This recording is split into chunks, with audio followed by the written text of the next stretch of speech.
Bismillahirrahmanirrahim. Assalamu alaikum my dear students. Today we want to discuss a very important topic of chapter number 2 that is biological molecule. और उस पर हम काफ़ी चीज़ें पढ़ चुके हैं. एक और टॉपिक जिसका नाम मेरे पास क्या था, लिपिड्स. और आज हम लिपिड की एक और इम्पॉर्टेंट टाइप पढ़ने वाले जिसका नाम क्या है, terpenoids. Right. So let's see what are basically terpenoids. My dear students, आपको जो बातें माइंड में बहुत ज़्यादा गौर से ध्यान से रखनी है, उनमें से पहली बात यह है कि ये टर्पिनॉइड्स जो हैं इनको हम प्लेस तो करते हैं लिपिड्स में, लेकिन ये लिपिड्स का वो वाला ग्रुप है कि जिसके पास फैटी एसिड नहीं है. Do not contain fatty acid. इनके पास फैटी एसिड नहीं है. फिर हम इसे लिपिड में क्यों प्लेस कर रहे हैं? इसकी वजह यह है कि ये लिपिड सॉल्युबल हैं. ये फीचर कि ये लिपिड सॉल्युबल हैं हमें गौर करने पे मजबूर करता है कि हम इसे लिपिड के साथ ही कहीं प्लेस कर दें. और एक और चीज़ जो इसको बहुत क्लोज दे जाती है लिपिड मॉलिक्यूल्स के, वो क्या है कि ये वाटर इनसॉल्युबल है जैसे कि बाकी लिपिड्स होते हैं. इन तीन फीचर्स की वजह से हम लोगों ने टर्पिनॉइड्स को उठा के इसी ग्रुप के साथ स्टडी करना चाहा है या पसंद किया है. टर्पिनॉइड्स किस चीज़ के बने होते हैं? टर्पिनॉइड्स बने होते हैं खास यूनिट के. आपको पता जैसे कि हमारी वॉल की यूनिट क्या है, ब्रिक. जब मैं बहुत सी ईंटों को जोड़ता हूं तो दीवार बन जाती है. Same is the case here कि जब मैं बहुत सी आइसोप्रीनॉइड यूनिट्स को आपस में मिलाऊंगा तो मेरे पास क्या बन जाएंगे, ये पॉलीमर्स जिनका नाम क्या है, टर्पिनॉइड्स. ये जो टर्पिनॉइड्स है ये किस तरीके से बनते हैं? By means of condensation. Therefore they are called as condensational polymers. Right. तो देखना यह है कि अगर मैं कंडेंसेशन करवाना चाहता हूं तो वो किन किन मॉलिक्यूल्स की होगी और वो किस तरीके से आपस में ज्वाइन होंगे. तो जैसा डिस्कस किया आप लोगों के साथ कि ये है मेरे पास एक isoprenoid unit. This one is isoprenoid unit. Right. इसके अंदर you can see there are 5 carbons. 1 2 3 4 5 5 carbon atoms हैं. और इसके अंदर जो हाइड्रोजन है दे आर 8. तो इस मॉलिक्यूलर स्ट्रक्चर को जब मैं कंडेंसेशन के थ्रू आपस में लिंक करवाऊंगा तो मेरे पास टर्पीन्स बन जाएगी जिसकी एक ड्राइंग, जिसकी एक किस्म, जिसकी एक टाइप मैंने आपके सामने यहाँ ड्रॉ करके रखी हुई है. तो definitely this particular long chain forms due to condensation of these particular isoprenoid units. इन पर्टिकुलर आइसोप्रीनॉइड यूनिट्स से बनने वाली स्ट्रक्चर्स को, मॉलिक्यूल्स को हम एक ख़ास चीज़ से पहचान सकते हैं, डायग्नोज कर सकते हैं. और वो पर्टिकुलर चीज़ क्या होती है, उनका स्पेसिफिक एरोमा.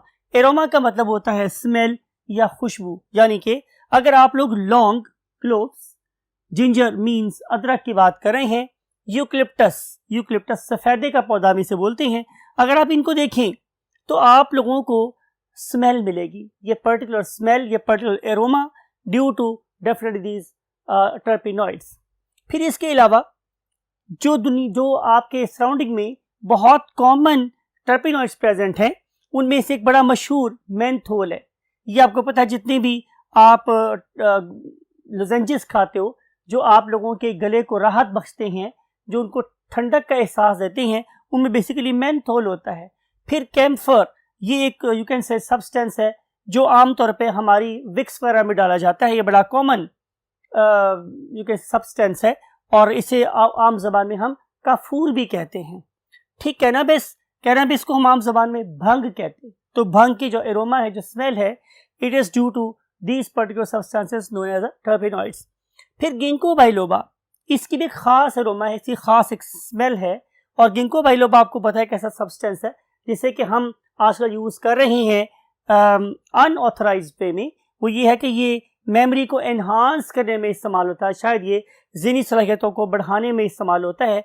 तो उसका जो पर्टिकुलर एरोमा है it is also due to terpenoids.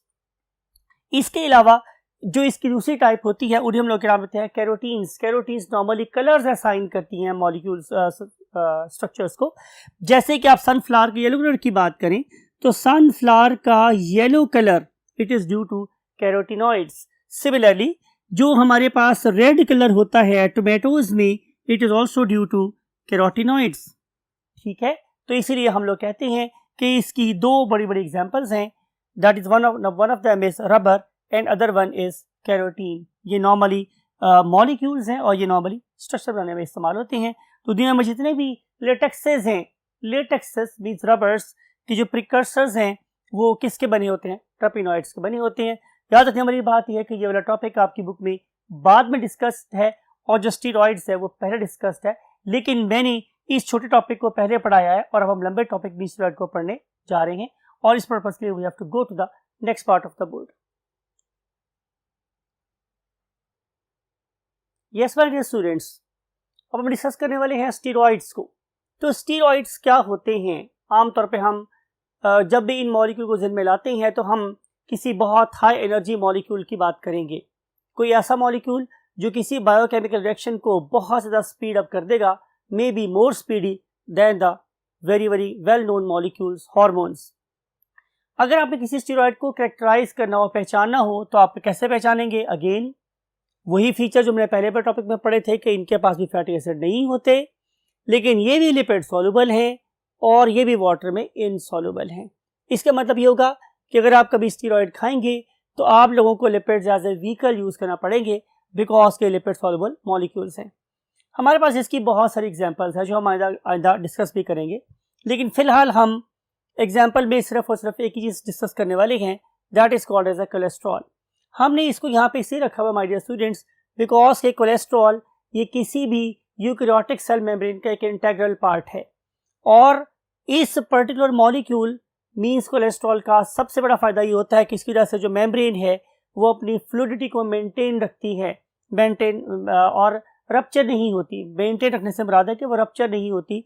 बहुत ज़्यादा लो टेम्परेचर या बहुत हाई टेम्परेचर हो, ये वाली चीज़ हमेशा उसको स्ट्रेंथ प्रोवाइड करती है। फिर इसके अलावा जो एक बहुत ही ज़्यादा इम्पॉर्टेंट जॉब इस पर्टिकुलर स्टीरॉइड की है वो ये कि ये स्टीरॉइड्स सेल सिग्नलिंग मॉलिक्यूल्स के तौर पे भी काम करते हैं।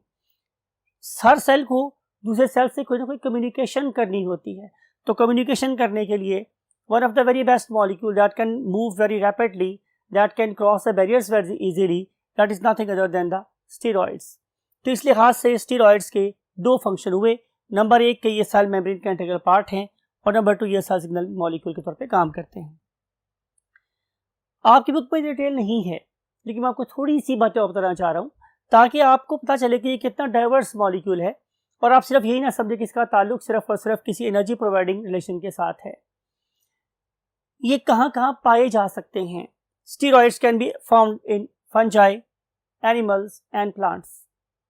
पहले तो आप सब ये समझते थे कि शायद स्टीरॉइड्स एनिमल्स में होते हैं। नो, स्टीरॉइड्स फंजाई में भी होती हैं, एनिमल्स में भी होते हैं और प्लांट्स में भी होते हैं। तो अपने कॉन्सेप्ट को ठीक करें।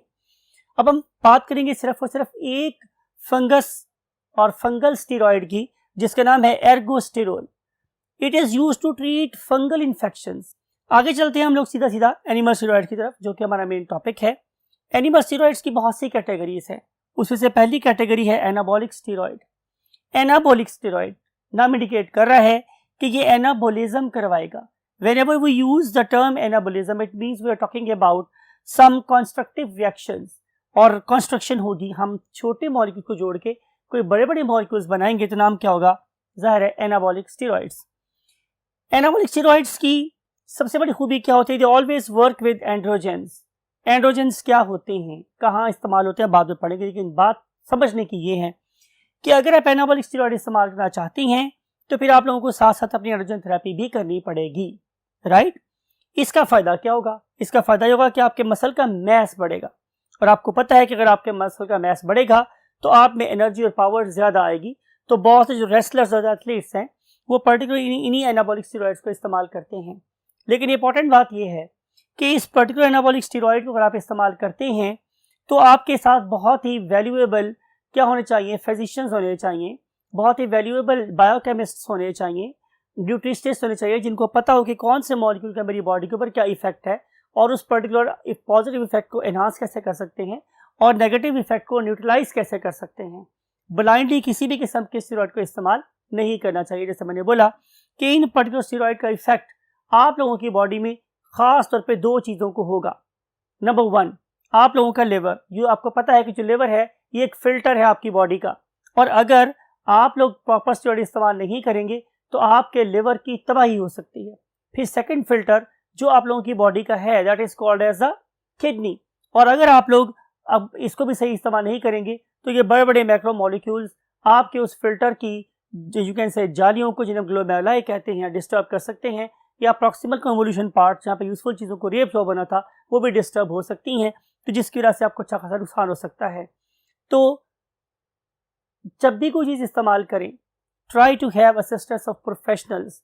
अगर आप प्रोफेशनल से असिस्टेंस नहीं लेंगे तो यकीनी तौर पे आप अपनी जान को खतरे में डाल लेंगे। और आपको पता है कि इंटरनेशनल रेसलिंग में भी, international you can say sports era में भी हमारे पास बहुत से ऐसे लोग हैं, बहुत से ऐसे एथलीट्स हैं कि जिन्होंने पावर को बढ़ाने के लिए, मसल के मैस को बढ़ाने के लिए इन चीज़ों का इस्तेमाल किया और अपनी ज़िंदगी से जान हार गए।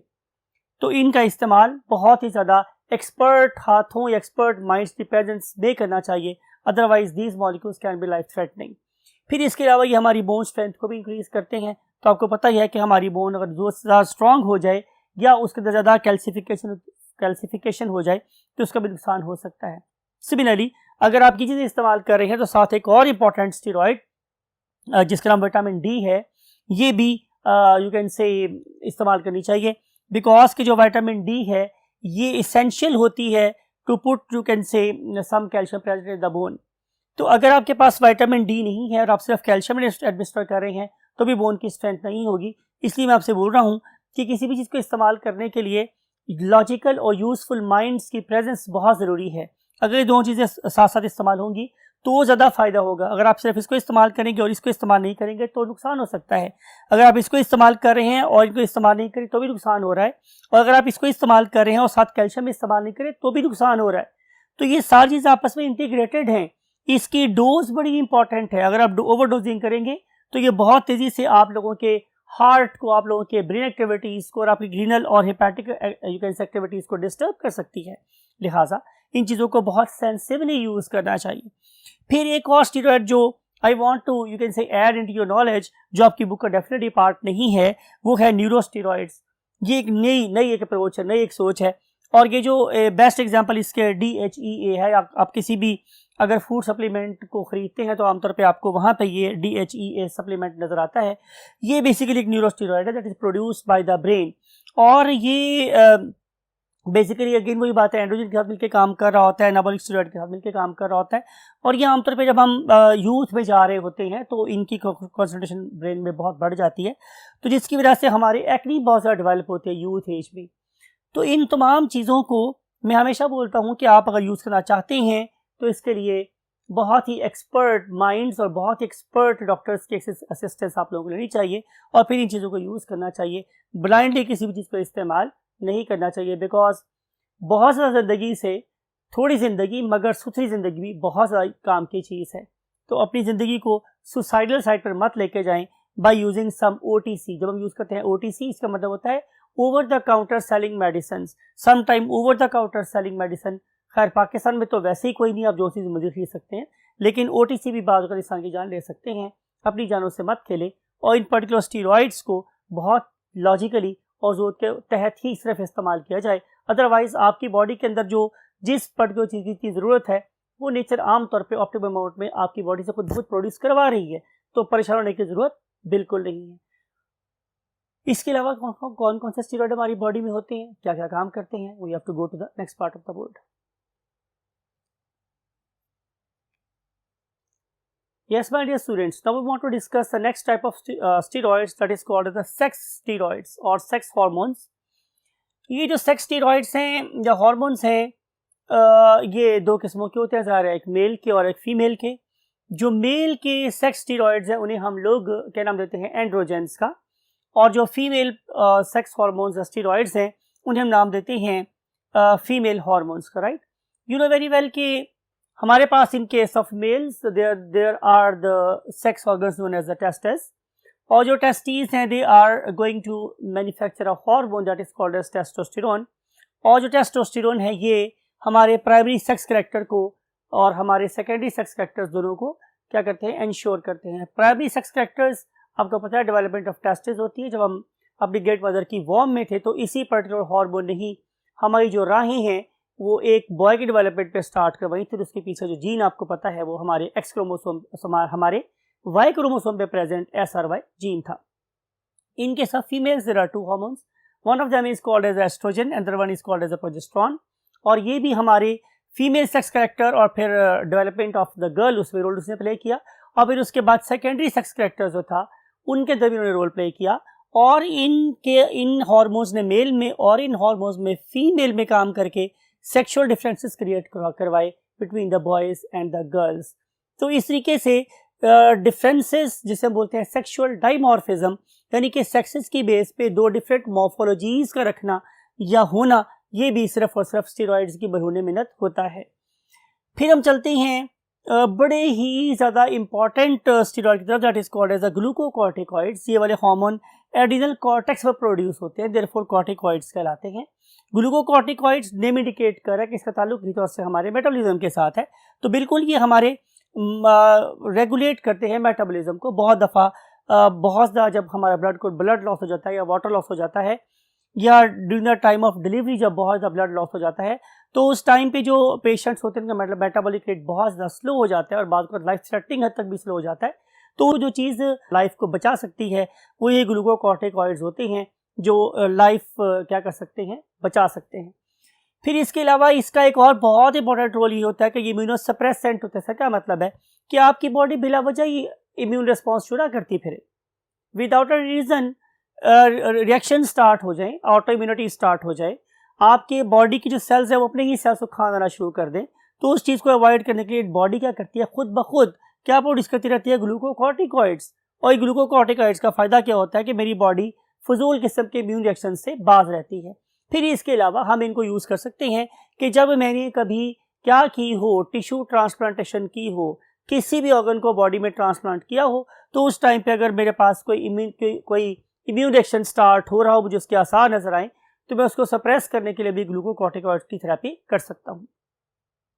फिर हम चलते हैं स्टूडेंट्स, मिनरलोकॉर्टिकॉइड्स। नाम इंडिकेट कर रहा है कि कोई मिनरल से रिलेटेड बात हो रही होगी, तो बिल्कुल ठीक है, ये मिनरल्स के लिए बड़े वाइटल हैं। आपको पता है कि मिनरल्स बॉडी में से ब्लड के लॉस की फॉर्म में भी हो सकते हैं, और बहुत ज़्यादा स्टूल पास की वजह से भी हो सकते हैं, बहुत ज़्यादा स्वेटिंग की वजह से भी हो सकते हैं, या बहुत ज़्यादा देर तक आपकी सेक्स एनवायरनमेंट में नहीं है जहाँ आपको फूड और न्यूट्रिशन नहीं मिली, तो भी ये प्रॉब्लम हो सकती है।